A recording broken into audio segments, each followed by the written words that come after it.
Oi, turma! Essa é a 8ª aula de cultura. Vamos falar sobre meios de comunicação. Olá, pessoal! Nessa aula falaremos sobre o papel dos meios de comunicação na vida social. Os meios de comunicação são redes de energia que transmitem informação, cultura de massa e indústria cultural, internet e telecomunicações. Os meios de comunicação também são chamados de mídia, são extremamente importantes na construção da vida social na sociedade contemporânea. O desenvolvimento científico e tecnológico culminou no surgimento de redes que ligam o mundo. Essas redes há muito deixaram de ser apenas espaços de entretenimento. Hoje, esses veículos de comunicação têm na informação sua essência e obtiveram um inegável poder de força junto à sociedade. Não é à toa que são chamados por alguns de quarto poder. Uma forma de dizer que, depois do executivo, legislativo e judiciário, a mídia seria a 4ª maior instância de poder na nação. Para esse importante tema, acho que seria bom voltarmos um pouco na história. É sempre um bom começo, Arthur. As redes de energia e informação são novidades que já estão presentes no mundo inteiro. Há menos de um século, a distribuição de informação dava-se através de telégrafos ou, no máximo, do telefone.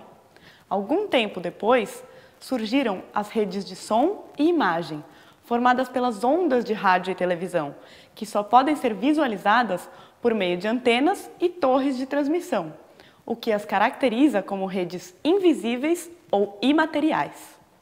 A maior revolução na atualidade encontra-se nas redes de computadores, a internet, que proporciona o acesso à informação a qualquer hora e em qualquer lugar do mundo.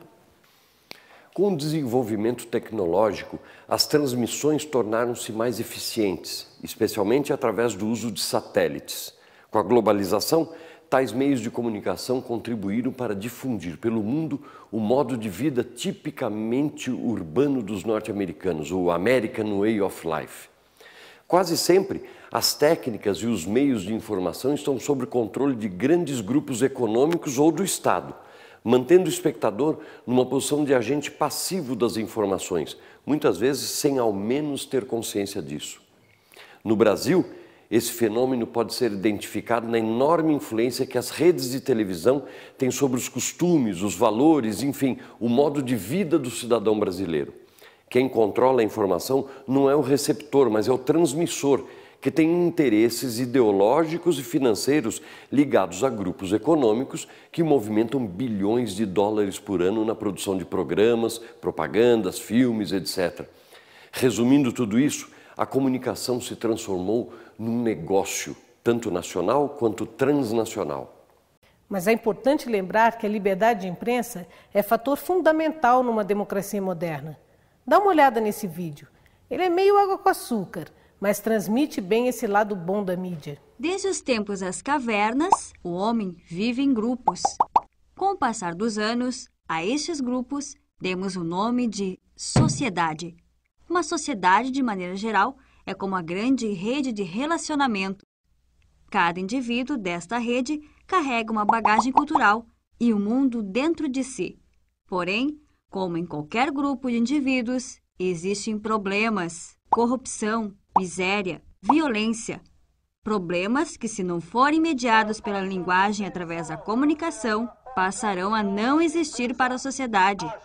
E todos sabemos que quando um problema não existe, ele não é solucionado.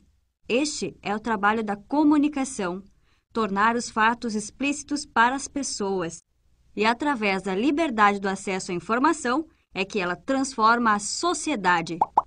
3 de maio, Dia Mundial da Liberdade de Imprensa. É bom lembrar também que em todos os momentos da história em que a mídia não teve liberdade de dizer livremente o que queria dizer, a história mostra que foram momentos turbulentos, a maioria marcadas por repressão ao ser humano ou aos seus direitos. É mesmo, Yarita? Ponto a favor dos meios de comunicação. Mas vamos esquentar o nosso debate. Todos os dias, milhões de pessoas ouvem e assistem as mesmas notícias e programas de televisão. A essa comunicação, que atinge tanta gente, denominou-se comunicação ou cultura de massa. A comunicação de massa trouxe consigo uma contradição. Ao mesmo tempo em que democratiza a informação, restringe sua diversidade e tende a formar um enorme público, a massa, que recebe informações homogeneizadas, o que os leva a apresentar comportamentos, gostos e ideologias semelhantes. A indústria da cultura de massa é uma imposição organizada por quem controla o capital e a tecnologia e acaba visando apenas o lucro de quem já está no poder. Theodor Adorno, que viveu de 1903 a 1969, criador do termo cultura de massa, afirma que o objetivo não é o de desenvolver uma consciência crítica no povo, muito pelo contrário. A intenção é a reprodução dos valores e ideologias dos grupos sociais que manipulam as mensagens, influenciando hábitos, expressões e costumes da atualidade.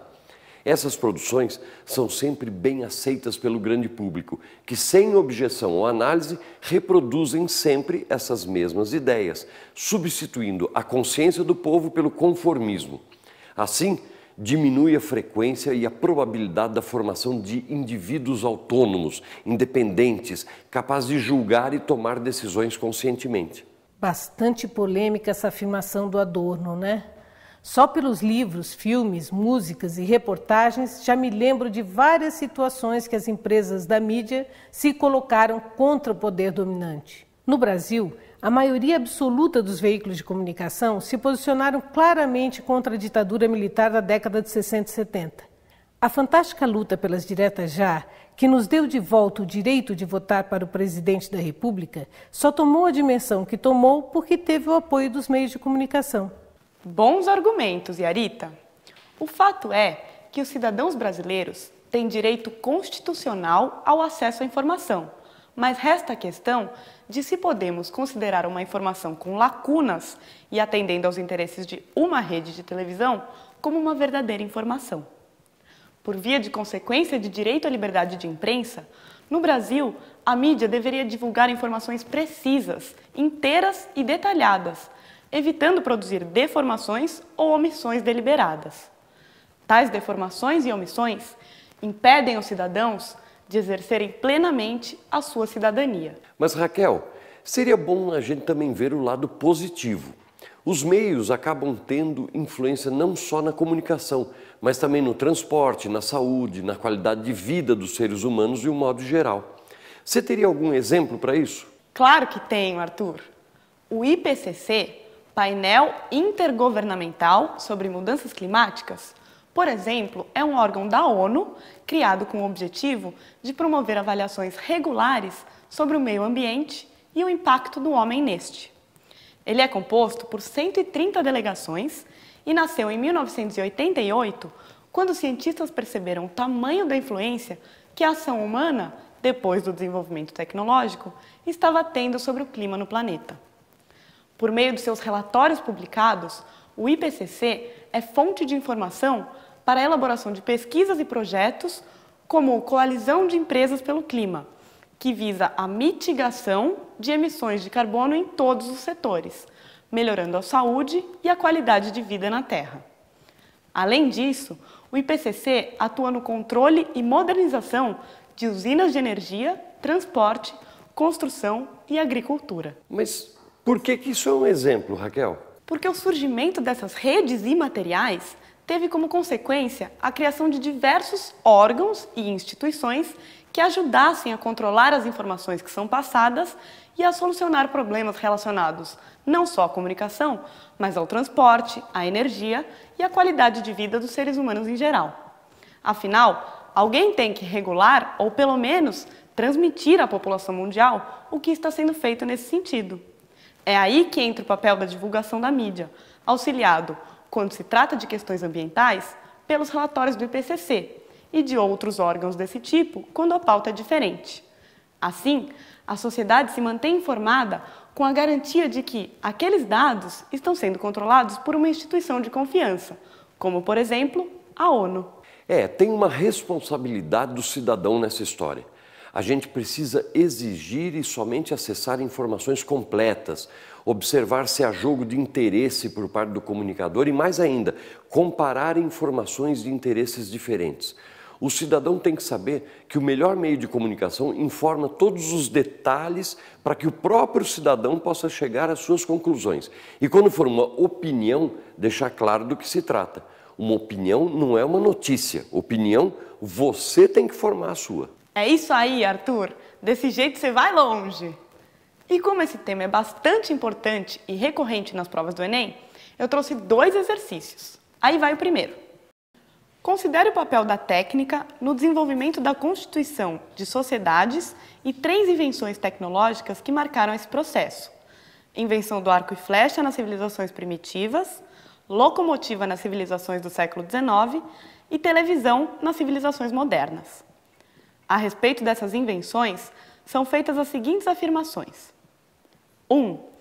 A primeira ampliou a capacidade de ação dos braços, provocando mudanças na forma de organização social e na utilização de fontes de alimentação.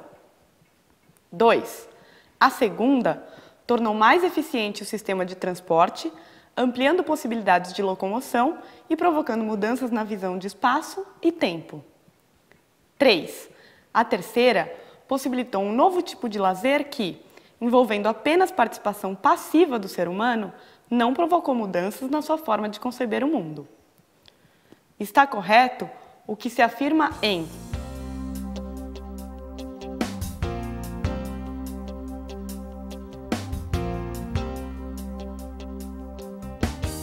A resposta correta é a alternativa B. Vamos ver por quê. As 2 primeiras afirmações estão corretas ao descreverem as mudanças provocadas pelo arco e flecha e pela invenção das locomotivas. Porém, na terceira afirmação, foco da nossa aula, está incorreto dizer que a invenção da televisão não provocou mudança na forma com que as pessoas concebem o mundo, embora sua participação seja sim passiva. Muito pelo contrário, a televisão permite que o ser humano desenvolva uma mudança radical, apesar de homogeneizada, na sua forma de conceber o mundo, como foi demonstrado durante a nossa aula inteira. Raquel, deixa essa comigo. A propaganda pode ser definida como a divulgação intencional e constante de mensagens destinadas a um determinado auditório, visando criar uma imagem positiva ou negativa de determinados fenômenos. A propaganda está muitas vezes ligada à ideia de manipulação de grandes massas por parte de pequenos grupos. Alguns princípios da propaganda são o princípio da simplificação, da saturação, da deformação e da parcialidade. Bom, segundo o texto, muitas vezes a propaganda A. não permite que minorias imponham ideias à maioria. B. depende diretamente da qualidade do produto que é vendido. C. favorece o controle das massas, difundindo as contradições do produto. D. está voltada especialmente para os interesses de quem vende o produto. Ou E. convida o comprador à reflexão da natureza do que se propõe vender. A resposta dessa questão, como ocorre na maioria das vezes no exame do Enem, está no próprio enunciado. Ao fazer uma leitura e uma releitura do texto, fica fácil perceber que muitas vezes a propaganda está voltada especialmente para os interesses de uma minoria, os vendedores do produto. Por isso, alternativa D. Bom, já deu para perceber a importância da comunicação, o seu negócio e também a sua presença no nosso dia a dia. Como dizia o velho Chacrinha, grande apresentador de TV, quem não se comunica se estrumbica. Por isso, mantenha contato conosco se tiver dúvidas, ok? Até a próxima aula, pessoal! A videoaula acabou, mas para você mandar bem no Enem, ainda faltam algumas coisinhas, não é mesmo? Faça os exercícios, veja o material complementar e mande suas dúvidas. Bons estudos!